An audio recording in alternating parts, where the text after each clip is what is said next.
these are what I'll have to call the crazy days of the Congress and of what's going on in Washington. There are lots of issues from an energy policy standpoint that needs to be addressed that mergers and acquisitions just by themselves do not necessarily solve. Be prepared for some interesting, maybe exotic transactions, maybe some very stupid transactions. In looking at a merger today as a CEO, I think I'd look at all the stakeholders in it, and I would expand the horizon from just the shareholders.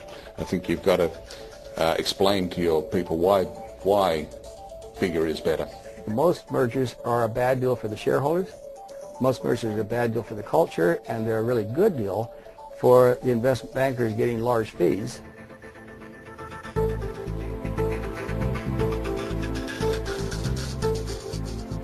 ExxonMobil, ConocoPhillips, Total Fina El, now known as Total.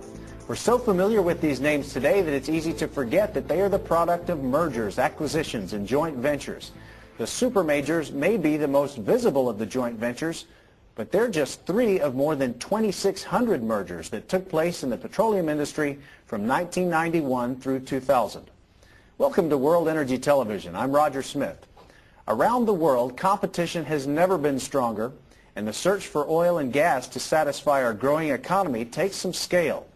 In an industry as diverse as ours, positioning is critical. Having the right technology is very important, and we have an ever-shrinking pool of qualified individuals as our workforce ages. Our largest supermajor, ExxonMobil, ranks toward the bottom of the top 20 producers worldwide. Today we ask, how big is too big? And how can we ensure that our industry comes together in such a way that they can provide the resources that we need? Joining us in the studio today are John Gibson, President and CEO of Paradigm; Neville Henry, Chief Exploration Officer of Buccaneer Resources; David Johnson, Energy Practice Leader of Protiviti; John Olson of Sanders Morris Harris. And via satellite, joining us in the studio, let's welcome Tom Fry, Executive Director of NOIA, and Matt Simmons, the Chairman of Simmons & Company International. So this is a big industry. So John Olson, tell us, are mergers good for the energy industry? I think that to answer the question, you almost have to go on a case-by-case basis. I think that there have been some successful mergers, but there have been some which people would like to forget about. Okay, let's go to Matt Simmons and get his thoughts on mergers. Matt? It's the world's largest industry, so it's not just this is a big industry. And to a certain extent, when we had the awful collapse in oil prices, to survive, you had to be lean as can be, and so through consolidation, you could basically, take 15 and make it to 2 in your cost structure. Out of that came the survival of the oil service industry.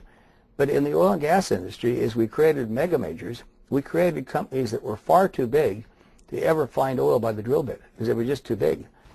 Well, John Gibson, do you think mergers are good for this industry? Well, the mergers aren't increasing the number of reserves. They are consolidating reserves so that we get a chance to gain some economies of scale and scope in some situations where you can reduce costs through consolidation of finance departments, HR, IT, etc. But is it fundamentally adding to the reserves that are available? The answer is no. And is it improving the economics of some of the reserves that are currently discovered and being produced? And I'd say that the answer in most cases is yes. David Johnson, what do you think about these? You're really looking at value, and you're looking at the ability to service your customers in any industry, not just the energy industry. And so every time I look at one of these, I look at what types of value can be created, and not just in the short term. As the president of a trade association, one member is never better than 2. That being said, though, I think I have to agree with John. I'm not sure that the mergers are either good or bad for the industry because it doesn't ultimately find additional hydrocarbons. I think you have to look on a case-by-case basis whether or not it worked out better for the stockholders, whether or not an individual company was able to grow their reserves. But I think from a big picture standpoint, they probably don't have a whole lot of effect on the industry as a whole. Well, I think if you look at the overall picture, I would believe that they've actually destroyed long-term value. That there's been a focus on surviving the merger for the first 5 years, and we forget about doing any future exploration, any future research and development in saving dollars to protect the merger. What is the difference between consolidation in the service industry versus consolidation of the operators? Oh, it's probably one of the tougher questions to talk about from an industry perspective. But if we tried to back up and look at it in a macroscopic way, I think the thing that's readily apparent to all of us is that the service sector is significantly smaller. So we've evolved an industry now to where the competition in the service sector is narrowed down to 3 or 4 players, while the competition in the E&P sector is tremendous.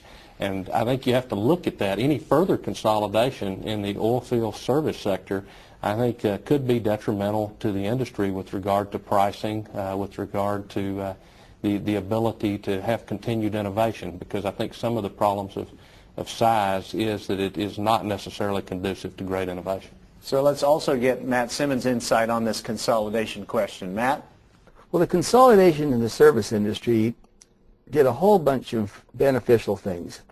It isn't the end-all be-all, but it created quite a few companies that had enough critical mass to be able to operate in 90 countries around the world. If we'd have left the oil service industry totally fragmented, then we'd have a very, very inefficient oil service industry. It's allowed the industry to basically be able to recruit for scarce resources, people, in as many as 100 countries. That's really important. I think Matt's got a point. The service industry has provided a lot of support through the development of the technologies and things that we've needed. It's been able to access people around the world, which, thank goodness, has provided talent into our business recently that we haven't been able to generate from our own schools. So I believe that the service industry, the consolidation has been good. As a user of the service industry, though, I like to have a lot of competition, because I think getting different ideas to solve some of our technical problems from different perspectives in the service industry has been a great value add to our various ventures in different parts of the world with different problems. Thanks, Neville. Now, coming up after the break, what drives these mergers? Is it always a result of how big a company is? We'll find that out, plus what makes for a model merger, acquisition, or joint venture. Stay with us. You're watching World Energy Television.